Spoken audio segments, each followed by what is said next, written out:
Foi depois de uma pegadinha, na verdade de um blefe da investigação, que após 15 anos de muito mistério, esse caso teve fim. No dia 30 de setembro de 2004, a Rebecca Gold, de 22 anos, que estava desaparecida, foi encontrada sem vida. Houve um grande empenho por parte dos investigadores, mas o caso era um completo mistério e nenhuma evidência que desse rumo às investigações foi encontrada. Mais ou menos assim. Eles deixaram, na verdade, escapar, sabe? Fugir ali do faro de bons investigadores, um detalhe extremamente relevante. Depois vocês vão entender e eu quero que vocês me digam aí nos comentários o que acham. Mas depois de mais de 15 anos, então, após fazer uma pegadinha depois do caso ser reaberto, o blefe do investigador acabou dando resultado e o responsável confessou o crime. Como sempre, ele deixou todo mundo incrédulo com um motivo. Eu sou Marcos Campos, sejam todos muito bem-vindos. Se você gosta de histórias reais, de crimes e mistérios, eu te convido a se inscrever e acompanhar o canal. Toda semana tem conteúdo novo por aqui. Para você ficar informado sobre as novidades, me acompanha também nas outras redes. É só procurar @EuSouMarcosCampos. Combinados? É isso então. Recados dados. Vamos aos fatos.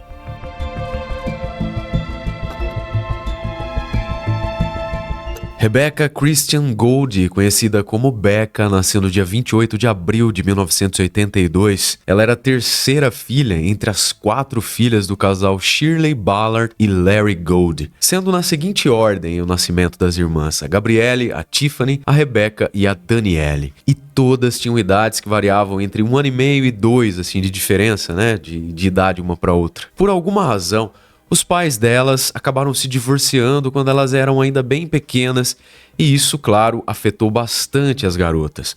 Mas as 4 irmãs acabaram se unindo ainda mais e uma acabou ajudando a outra, cuidando da outra e a união delas só cresceu. A Rebecca foi descrita como sendo muito determinada e independente, capaz de enfrentar qualquer coisa. Ela também era muito carismática e não se intimidava nem quando precisava falar com pessoas estranhas. Enfim, a Rebecca, como provavelmente cresceu aí sem, né, pai e mãe morando junto ali, acabou desenvolvendo uma certa independência, né? Como dá pra ver, a Rebecca era bastante, né, obstinada, tinha uma personalidade forte. Ela morava com sua mãe em Mountain View, localizado no estado de Arkansas, lá nos Estados Unidos. E o sonho da Rebecca sempre foi fazer uma faculdade na Universidade de Arkansas. Então ela estava se planejando para isso, ela começou a fazer alguns cursos em determinadas áreas para saber qual ela mais gostava para seguir na graduação. No ano de 2004, ela foi transferida para Northwest Arkansas Community College, na cidade de Bentonville, que ficava a 270 quilômetros mais ou menos de distância de onde ela estava morando. Durante o intervalo entre os semestres ali do curso, que nos Estados Unidos ocorre entre os meses de junho até o final de setembro, mais ou menos, a Rebecca decidiu fazer uma viagem para visitar a mãe e aproveitar para ver o namorado. Ela tinha um relacionamento à distância com o Casey McLug, que morava em outra cidade. Os dois tinham um relacionamento há alguns anos. Embora morassem longe, eles conseguiam manter ali um namoro firme, forte, pois se esforçavam bastante, né? Sempre conversando por telefone e tudo mais, fazendo aquelas juras de esperarem um pelo outro, coisa e tal. E sempre que podiam, né? Aos finais de semana, feriados, eles se viam. Durante o período em que ela ficou visitando os familiares, a Rebecca ficou hospedada lá na casa do namorado, que ficava mais ou menos uns 30 quilômetros da casa da mãe dela, precisamente em Guion. Era uma viagem aí bem pequena, né? Cerca de 20 minutos. Já no dia 20 de setembro de 2004, a Rebecca tinha combinado de se encontrar com suas irmãs para elas saírem juntas, né? Se reunirem. Fazia tempo já que elas não faziam nada assim juntas para botar o papo em dia como antigamente. Mas a Rebecca não apareceu nesse encontro, né?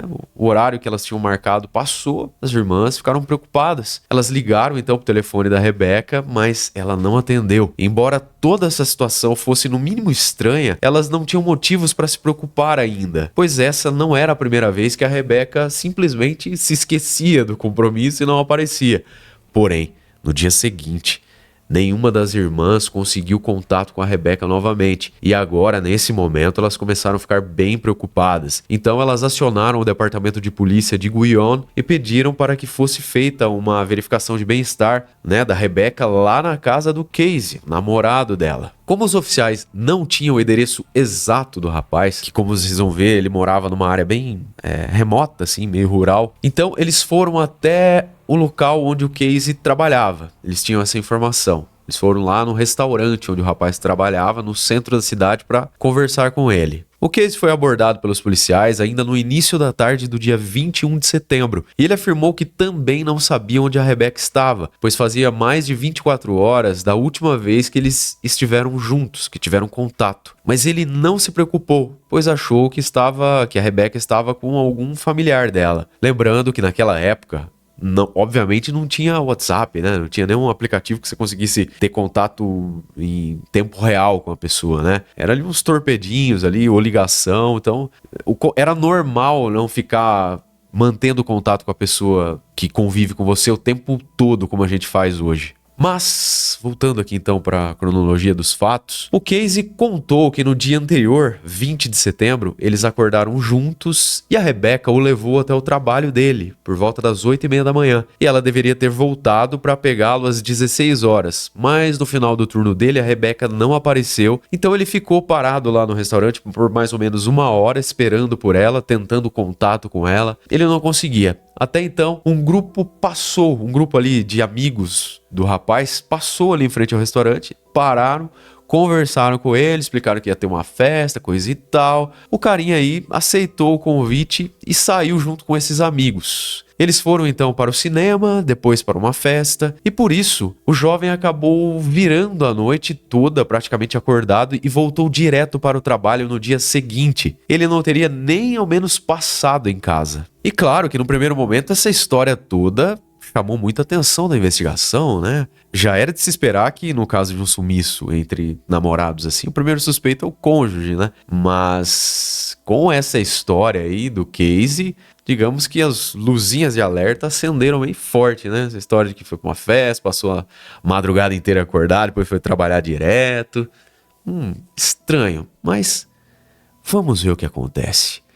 O Casey, então, levou os policiais até a casa dele, que era uma casa de madeira bem antiga, estilo rústico mesmo, que estava numa situação até precária, descrito. E essa casa ficava em uma região remota, como eu disse, uma área rural e bem afastada da cidade. Literalmente, aquelas casas no meio de uma estrada de terra, onde não tem vizinhos, não tem nada assim de comércio, bem local remoto realmente. Assim que chegaram então na casa do Casey, os policiais notaram que o carro da Rebecca estava estacionado ainda na entrada da casa. Eles então decidiram entrar na residência e os investigadores nesse momento notaram alguns sinais estranhos que eram compatíveis com uma cena de luta. As coisas estavam meio reviradas, jogadas pelo chão. Certamente tinha acontecido algum conflito ali. No quarto, os oficiais encontraram um colchão do casal sem lençol e esse colchão estava jogado no chão. Então eles foram ali, mexeram no colchão, levantaram e viram que tinha uma mancha de sangue, né, ali no chão, nas paredes do local. Além disso, o lençol que não estava nesse colchão estava dentro da máquina de lavar. Foi notado também que uma das malas da Rebecca não estava no local. Lembrando que ela estava viajando, né, no período de férias aí do curso dela. Então, ela obviamente tinha algumas malas ali com ela. E uma dessas malas tinha sumido do local. E as coisas que supostamente estavam nessa mala foram encontradas do lado de fora da casa, espalhadas. E a mala não foi localizada. Logo, ficou evidente que algo muito sério, muito ruim tinha acontecido com a Rebecca. E que muito provavelmente ela não sumiu por conta própria. Pela quantidade de sangue até que foi encontrada no local, tudo aquilo indicava que ela tinha sido ferida. Alguma coisa grave tinha acontecido. Obviamente, o primeiro foco da investigação, como eu comentei, foi o Casey, né? Afinal de contas, é o namorado. Convenientemente, ele tinha passado a noite inteira fora justamente no dia que a Rebecca desapareceu. O Casey, então, foi interrogado, conversou com os policiais, deu seu primeiro depoimento, ainda lá dentro da casa, enquanto os policiais estavam fazendo ali as verificações iniciais, né? As perícias iniciais. O Casey afirmou que não tinha motivos para tirar a vida da Rebecca, já que os dois tinham um relacionamento saudável, eles gostavam bastante um do outro. Além disso, ele afirmou que desde que ela chegou na cidade nas semanas anteriores, eles tiveram dias muito agradáveis, bons, Eles faziam muitas coisas legais, passavam boa parte do tempo juntos. Enfim, eles estavam felizes, matando a saudade, né, já que eles namoravam à distância. Ao descrever suas últimas 24 horas com a Rebecca, ele afirmou que um dia antes, né, do desaparecimento, dia 19 de setembro, os dois passaram o dia todo juntos em casa. Ele disse que eles assistiram a um filme e durante a tarde ele viu alguma coisa estranha se movimentando do lado de fora da casa dele. Então ele, notando aquele movimento estranho, levantou enquanto eles estavam de boa ali dentro da casa, sabe, vendo filme, aquele climão sossegado, né, tipo deitado no sofá, coisa e tal. Ele viu ali pela janela passando uma coisa estranha. Bicho, de repente, ele levantou pra verificar o que era, né? Quando ele levantou e olhou ali pela janela, depois ele abriu a porta, ele viu que era o primo dele, um cara chamado Billy, que tinha vindo do Texas para visitar familiares ali na região. Então, o Casey saiu, ficou lá do lado de fora da casa, conversando um bom tempo com o Billy. Algo em torno de 15 minutos. Então eles falaram sobre tudo, né? Sobre velhos tempos. E depois que o Billy foi embora, o Casey voltou para dentro de casa e conversou com a Rebecca. Falou que era o primo dele, etc e tal. Depois disso, coisas banais, eles foram dormir. No dia seguinte, eles acordaram sem nenhum problema. E como já foi mencionado, a Rebecca levou o Casey ao trabalho. Depois o plano era voltar para casa e lá pelas 4 da tarde voltar para buscar o namorado novamente. Mas claro que isso não aconteceu, não é? Monday out on the road, the dirt road, and I look out there and I told her it was my cousin. How long did he stay? About 10-15 minutes tops. We just really talked about old times and stuff. Assim que foi notado então o desaparecimento da Rebecca pelas irmãs que acionaram o departamento de polícia, uma grande busca começou a ser realizada à procura da Rebecca. Vários voluntários e amigos se prontificaram, né, a ajudar os oficiais, mas nada que desse um rumo exato para as investigações foi encontrado naquele momento. Já no dia 30 de setembro, cerca de 10 dias, né, depois do desaparecimento, os restos mortais de uma mulher foram encontrados em um terreno afastado. Em pouco tempo foi identificado positivamente como pertencendo a Rebecca Gold, de 22 anos. A investigação concluiu que ela havia sido brutalmente agredida e havia fortes indícios de que ela tinha sido vítima de abuso, principalmente porque ela foi encontrada parcialmente despida, mas ela já estava ali num estado de decomposição bastante avançado, então não conseguiram, né? A perícia não conseguiu fazer essa comprovação. A investigação realizada na casa concluiu que não havia sinais de entrada forçada, então presumiu-se que provavelmente quem fez aquilo com a Rebecca era alguém conhecido dela, alguém que ela deixou entrar. Foi notado também que no piano, o Casey tinha um pianinho ali na casa dele. Uma das pernas desse piano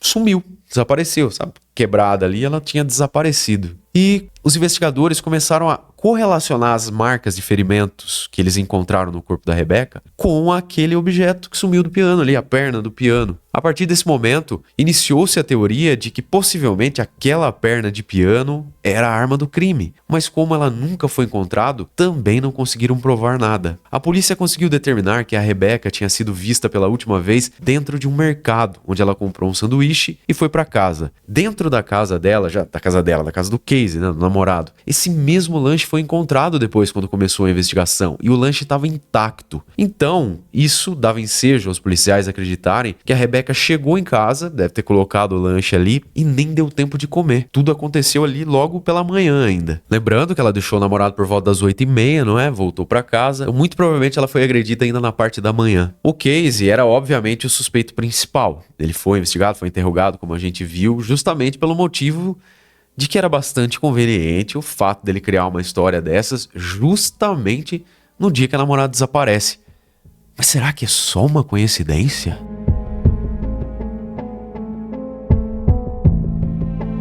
Pode ser que não também, não é? O que se especulou na época é que ele de fato foi a essa festa aí, onde estava com os amigos, etc e tal. Em determinado momento, ele teria conseguido sair à francesa dessa festa sem ninguém perceber, cometeu o assassinato e voltou para fazer suas coisas, trabalhar no dia seguinte. Então ninguém percebeu nada. Trabalhou-se com essa teoria aí a princípio. Mas quando as pessoas, né, que poderiam dar mais detalhes sobre essa tese começaram a ser interrogadas, essa teoria caiu por terra, porque muitas pessoas viram o Casey na festa o tempo todo, também no trabalho, ele nunca saiu. Parece realmente que a história dele, apesar de ser uma coincidência assim terrível, né, se tratando de descoberta de um crime chocante desse, parece que era real. E assim consolidou-se esse álibi e ele foi descartado pela investigação como suspeito. Todos do círculo familiar da Rebecca, dos amigos, familiares, todo mundo foi interrogado, não só as pessoas próximas da Rebecca, mas também as pessoas próximas do Casey, já que a casa onde o crime ocorreu era do Casey e o local onde ele morava, como nós vimos, era muito remoto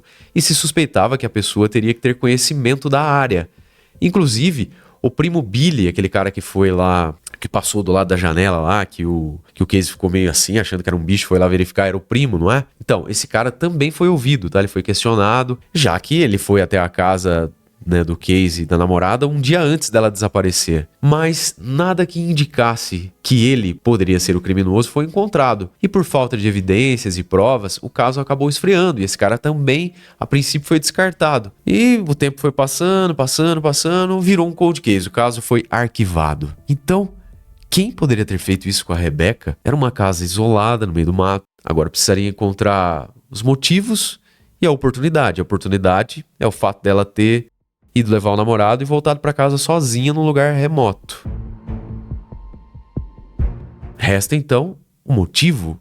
Quem poderia querer fazer isso com a Rebecca? E o caso da Rebecca ganhou grande repercussão. Era algo que intrigava muito as pessoas, os moradores, e esse mistério acabou ficando marcado na pequena cidade. Com o passar dos anos, então, o caso sempre era revisitado, mas nada de novo surgia.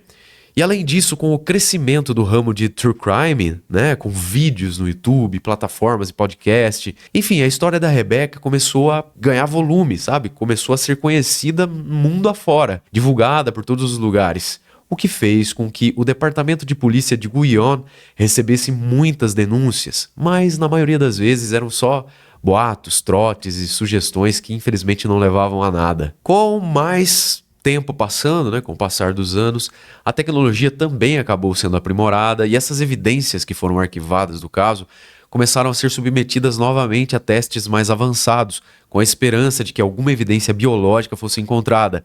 Mas infelizmente, eles só achavam o DNA da Rebecca ali nas coisas que eles analisavam. Entre já os anos de 2017 e 2018, o jornalista George Jared chegou a escrever um livro sobre o misterioso caso da Rebecca e uma ex-agente especial da inteligência do exército, a Jennifer Buchholz, se apresentou ali para se juntar a ele nessas pesquisas, né, se prontificando com a sua expertise para ajudar no caso, né? Ela ficou bastante interessada em tudo que aconteceu e eles então criaram uma página no Facebook chamada Unsolved Murder of Rebecca Gould e algo incrível aconteceu.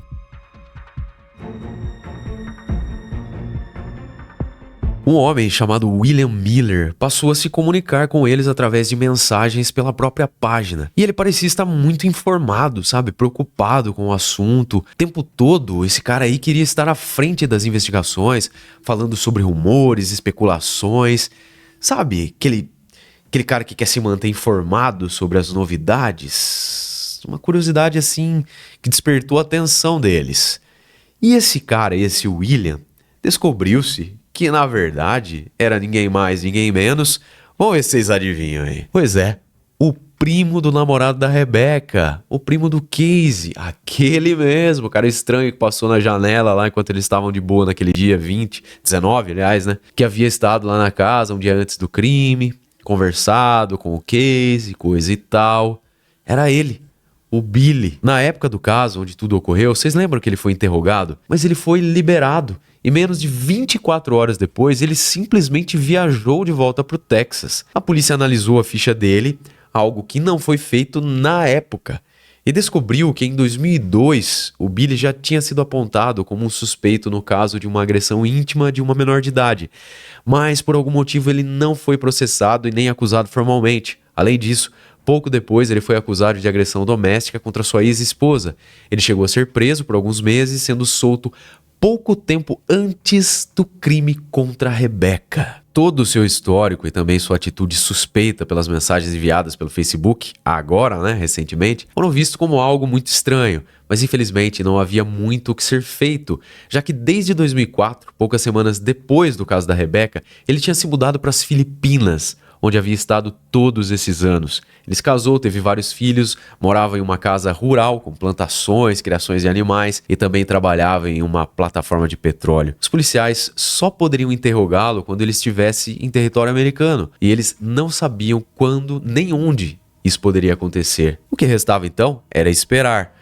O que deveria ter sido feito é, à época, ter sido uma investigação um pouquinho mais bem feita em relação a esse sujeito, né? Afinal de contas, ele também era um suspeito em potencial, além do namorado. Ele tinha estado na casa do cara um dia antes, sabe? Se tivessem feito uma averiguação mais minuciosa, teriam descoberto, né? Que ele já tinha uma fichinha, né? Que ele tinha sido preso, tinha acabado de ser solto pouco tempo antes ali dele visitar o primo. Por que não fizeram isso? Não sei. Fato também é que logo que depois que ele foi interrogado, ele voltou lá pro Texas, né, pro estado dele, e depois se mudou para Filipinas. Nenhum desses movimentos chamou a atenção da investigação. Tudo muito esquisito, mas não é novidade, infelizmente, não é? Muito bem, voltando aqui, em outubro de 2020, finalmente os policiais receberam uma notificação da imigração, da alfândega, informando que o Billy estava voltando para os Estados Unidos e que ele estava indo visitar a mãe dele no estado do Oregon. Antes de buscá-lo, então, na casa da mãe, os agentes ligaram para a casa dela e perguntaram sobre o Billy, querendo saber quando tinha sido a última vez que ele tinha visto, né, a mãe, quando ele tinha visitado, se ele tinha previsão de voltar para os Estados Unidos. E a mãe do Billy mentiu, dizendo que não sabia quando o filho voltaria para visitá-la. Só que tudo estava armado. Na verdade, os policiais já estavam lá do lado de fora da casa, né, esperando para dar o flagrante no sujeito. Assim, né, eles com essa tocaia feita aí, eles entraram, pegaram o Billy em flagrante e o levaram para interrogatório, ao qual ele, aliás, foi de livre e espontânea vontade, tá? Já que, embora fosse um suspeito, eles não tinham nenhuma evidência contra ele. Mas o Billy não sabia disso. Inicialmente, o Billy estava tranquilo, tanto que ele aceitou passar pelo teste de polígrafo, que ele achou que seria em outro dia. Mas quando ele ficou sabendo que seria ali mesmo, naquele interrogatório, ele começou a ficar nervoso, sabe? Ficou agitado, chegou a perguntar se o teste do polígrafo era algo que tinha sustentação no tribunal, pois ele não queria ser incriminado, porque ele tinha família, precisava voltar para a vida dele lá nas Filipinas. E aí as coisas começaram a piorar quando os resultados apontaram que ele não passou no teste de polígrafo. E foi nesse momento que o investigador fez uma pegadinha contra o Billy. Jogou um blefe ali, conforme eu comentei lá na introdução do episódio. Ele falou que tinha encontrado uma evidência de DNA do Billy em uma parte que só o criminoso poderia ter encostado na cena do crime. Ele também falou que uma pequena gota de sangue da Rebecca tinha sido encontrada na caminhonete dele. Tudo isso era mentira, um blefe que em alguns casos é aceitável de ser realizado lá nos Estados Unidos em interrogatórios. O Billy então ficou nervoso, mais agitado ainda, ele mudou a sua versão, afirmando que ele tinha ido caçar ali na região da casa do primo dele, né, naquele dia, e que ele viu um homem mascarado saindo da casa do primo. Ele então, preocupado, foi lá para verificar o que estava acontecendo. Como ele viu que a casa estava aberta, ele entrou, viu aquele sangue lá espalhado, então ele mexeu, né, para saber se era real. E por isso tinha o sangue da Rebecca no carro e o DNA dele também estava no local. Mas após ser muito pressionado ali pelo interrogatório, alguns minutos ele acabou confessando. Billy literalmente gritou: "Fui eu fiz isso." Segundo Billy, no dia anterior, quando ele foi à casa do primo, aquele dia lá que o primo viu ele estranhamente passando ali, ele tinha visto a Rebecca de camisola e calcinha. E no momento em que ele viu a mulher daquele jeito, ele sentiu uma vontade incontrolável de matá-la. Então, na manhã seguinte, ele foi na mesma área para caçar e viu que ela estava sozinha. Então ele bateu na porta e pediu para usar o telefone. Como a Rebecca no dia anterior tinha visto ele conversando com o Casey, sabia que ele era primo do namorado dela, ela não viu nenhum problema e deixou o homem entrar. Ele então fingiu que estava usando o telefone ali, ficava caminhando de um lado para o outro. E ele afirmou que foi tomado por uma fúria psicótica naquele momento, né, que deu uma grande vontade de matar a mulher. E nesse momento, a perna do piano quebrou sozinha. E ele entendeu que era um sinal divino de que ele deveria fazer alguma coisa.